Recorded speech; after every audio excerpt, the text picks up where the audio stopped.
नमस्कार शेतकरी बांधवांनो, मी डॉक्टर संदीप बोले. आता कांदा लागण करण्यापूर्व जमिनीची चांगली मशागत करणे हे अत्यंत गरजेचं आहे. कारण कांदा पीक हे कंदवर्गीय आहे. जमीन चांगल्या प्रकारची मऊ वगैरे असेल तर कांद्याचं खाली साईज आकारमान असेल किंवा बाकीच्या सगळ्या गोष्टी या चांगल्या पुढे येतात.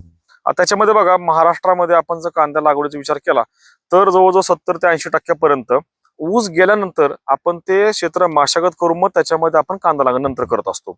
त्याच्यामध्ये सर्वात महत्वाचं म्हणजे काय, ऊस गेल्यावरती रान आपलं हे तुमचं ओलं असतं, त्याच्यामुळे तुम्ही नांगरट केली किंवा कल्टिवेटर मारला तर त्याच्यामध्ये काय होतं की ढेकळाचं प्रमाण जास्त राहतं. त्याच्यामुळे सरी काढता तुम्ही, नंतर कांद्याला वाफे काढता किंवा बेड काढता, याच्यामध्ये बऱ्याचशा तुम्हाला अडचणी येऊ शकतात. तर त्याच्यावरती शेतकरी वर्गाने काय करायचं, तुम्ही नांगरट वगैरे केली तर त्याच्यामध्ये नंतर आपण कल्टिवेटर वगैरे मारतो, त्यानंतर तुम्ही अशी सरी काढायची. जसे आपण ऊस लागण्याला आपण सरी काढतो, 4.5 फूट आपली सरी असते ऊसाला, अशा प्रकारे तुम्ही सरी काढायची. आणि सरी काढल्यानंतर त्या सरीवरती तुम्ही हा रोटावेटर मारायचा.